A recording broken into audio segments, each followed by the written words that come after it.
देवा भाऊ का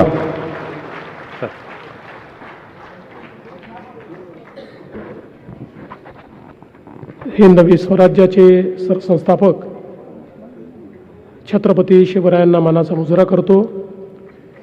भारतीय राज्यघटनेचे शिल्पकार भारतरत्न डॉक्टर बाबासाहेब आंबेडकर यांना मानवंदना अर्पित करतो. आज नागपूर महानगरपालिका, जिल्हा परिषद, महाराष्ट्र शासन आणि मुख्यमंत्री कार्यालय अशा सर्वांच्या संयुक्त प्रयत्नातून आमच्या दिव्यांगजनांकरता जे शिबिर या ठिकाणी करण्यात आलं होतं, त्याच्या समारोपीय कार्यक्रमामध्ये मंचावर उपस्थित असलेले मंत्रिमंडळातील माझे सहकारी चंद्रशेखर बावनकुळेजी, आशिष जयस्वालजी, सन्माननीय महापौर नीताताई ठाकरे, मंचावर उपस्थित सर्व सन्माननीय आमदार, महानगरपालिकेचे सर्व प्रतिनिधी, पदाधिकारी, सर्व ज्येष्ठ अधिकारी, आपल्या श्री भगवान महावीर विकलांग सहायता समितीचे श्री PR मेहता आणि उपस्थित सर्व दिव्यांगजन भगिनी बंधू आणि नागरिक भगिनी बंधूंनो, मला अतिशय समाधान आहे की मागच्या काळामध्ये मुख्यमंत्री कार्यालयामध्ये हा निर्णय झाला की नागपूरमध्ये अशा प्रकारचं एक शिबिर घेतलं पाहिजे. आचल श्रीवास्तव जे आमच्यासोबत काम करतात त्यांनी याची संकल्पना तयार केली आणि त्यानंतर नागपूर महानगरपालिका असेल, जिल्हा प्रशासन असेल, दिव्यांग कल्याण विभाग असेल आणि विशेष आभार हे भगवान महावीर विकलांग सहाय्यता समितीचे या ठिकाणी मी करतो की ज्यांनी याच्यामध्ये पुढाकार घेतला.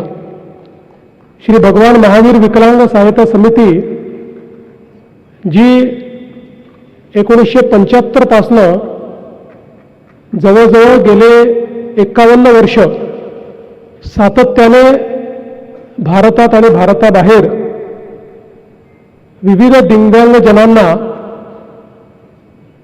त्या ठिकाणी हात पाय देण्याचं काम करते आहे.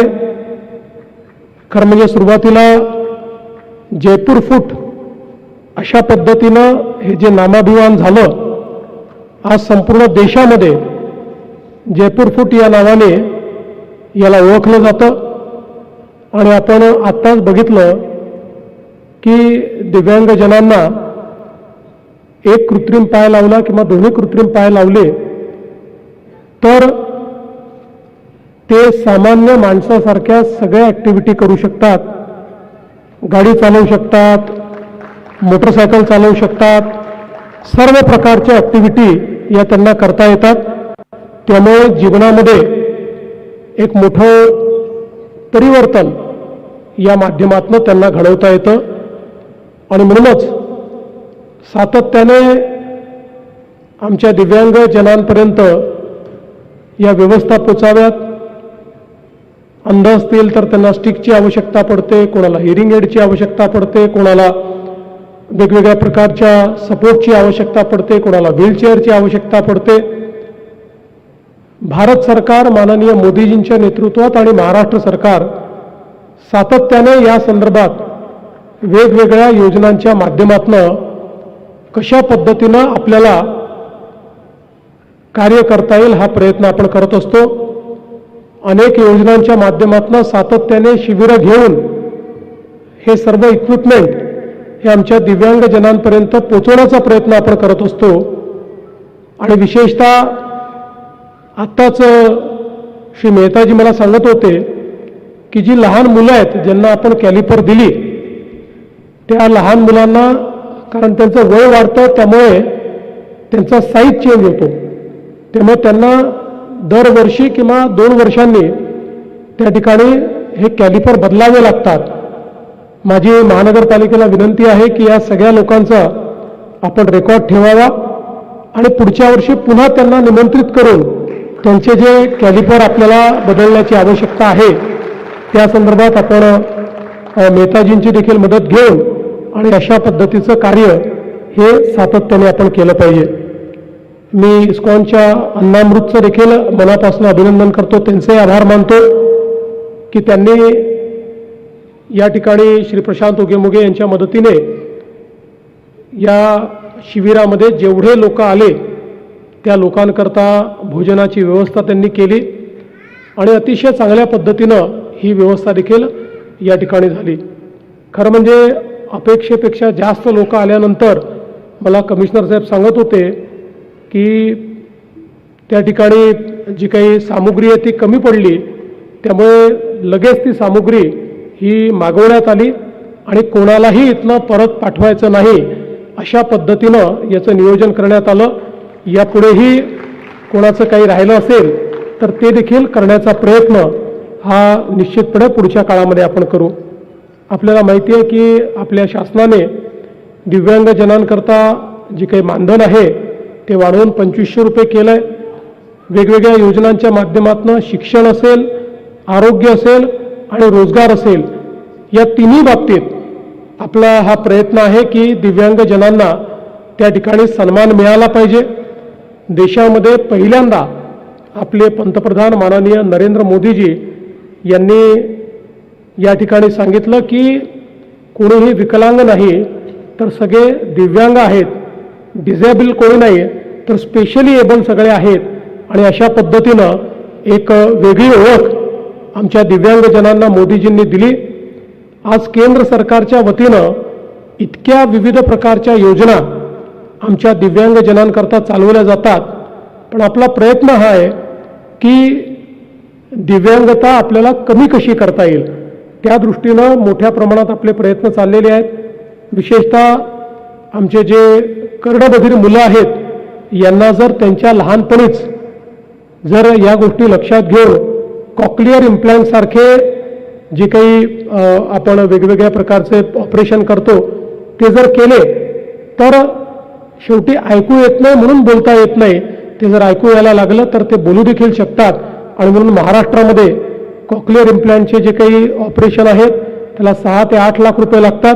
महाराष्ट्र शासनाच्या वतीनं हे ऑपरेशन मोफत करण्याचा निर्णय आम्ही घेतला आणि गेले काही वर्ष सातत्याने हे ऑपरेशन्स आपण मोफत करतो. आणि आपला तर प्रयत्न पुढे असा आहे की एक मोठं सर्वेक्षण करत राहायचं की ज्यातनं कुठेही आपल्याला जर 10 वर्षाच्या आतली मुलं ही त्या ठिकाणी कर्णबधिर आढळली तर त्यांचं कॉक्लिअर इम्प्लांटचं ऑपरेशन त्या कालावधीत जर आपण केलं तर ते कधीच कर्णबधिर राहत नाही, ते हळूहळू स्पीच थेरपीने बोलायला लागतात, ऐकायला लागतात. आणि हा देखील प्रयत्न मोठ्या प्रमाणात आपण करतोय. आत्ताच आपल्या जिल्हा परिषदेच्या सीओने देखील एक चांगली संकल्पना मांडली की जर या ठिकाणी आपले जे दिव्यांग आहेत त्यांना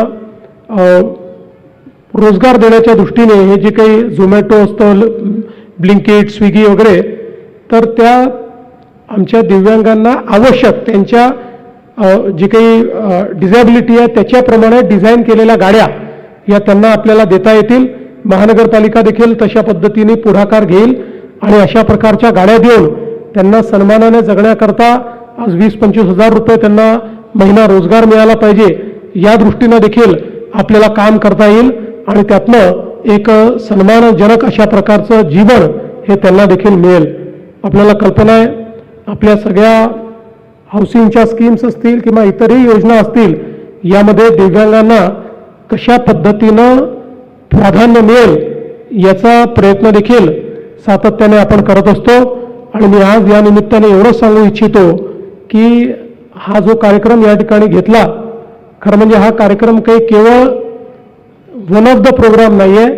सातत्याने 365 दिवस आपल्याला दिव्यांगजनांकरता काम करावं लागेल, कारण अनेक दिव्यांगजन असे आहेत की ज्यांच्यापर्यंत योजना पोचत नाहीत, ज्यांना हे माहिती नसतं, ज्यांचे UDID कार्ड निघत नाहीत. आज आता अनेक लोकांची UDID कार्ड देखील आपण काढली. आता केंद्राच्या आणि राज्याच्या सगळ्या योजना दिव्यांगजनांकरता या UDID कार्डशी लिंक झालेले असल्यामुळे ते कार्ड असलं तरच या योजना या ठिकाणी मिळत असतात. आणि म्हणून माझी तर विनंती आहे की आपण याच्या पुढे सगळ्या झोनमध्ये UDID कार्डचं एक त्या ठिकाणी कॅम्प घेतला पाहिजे आणि आपल्या नागपूर शहरातला जिल्ह्यातला एकही दिव्यांग बंधू भगिनी UDID कार्डशिवाय राहणार नाही अशा पद्धतीचं काम हे पुढच्या काळामध्ये आपण करू. आणि त्याकरता आमच्याही कार्यालयाची काही मदत लागली तर आशा पठाण आहेत तर त्या ठिकाणी पूर्ण जी काही मदत आहे ती मदत आपल्याला निश्चितपणे त्या माध्यमातून आम्ही देऊ. पण मी अतिशय समाधान व्यक्त करतो विशेषतः याकरता जी दिव्यांग आघाडी आहे त्यांनी अतिशय उत्तम काम केलं. वेगवेगळे आपले जे पदाधिकारी आहेत नगरसेवक आहेत या सगळ्यांनी खूप चांगलं काम केलं. शासन असेल महानगरपालिका असेल याचे जे सगळे अधिकारी आहेत कर्मचारी आहेत डॉक्टर्स आहेत वेगवेगळ्या पदांवर काम करणारे लोक आहेत त्या सगळ्यांनी उत्तम काम केलं. या सगळ्यांचं मी मनापासून अभिनंदन करतो. विशेषतः महापौर उपमहापौर स्थायी समिती अध्यक्ष आपले सत्तापक्ष नेते असतील आपले आयुक्त असतील या सगळ्यांचं अतिशय मनापासून या ठिकाणी अभिनंदन करतो. आणि पुढच्या काळामध्येही दिव्यांगांच्या पाठीशी शासन सातत्याने उभं राहील आणि आमच्या दिव्यांगांना सन्मानाने जगता येईल अशा पद्धतीचे निर्णय हे सातत्याने आम्ही घेत राहू एवढाच विश्वास या ठिकाणी व्यक्त करतो आणि माझं बोलणं संपवतो. धन्यवाद. जय हिंद.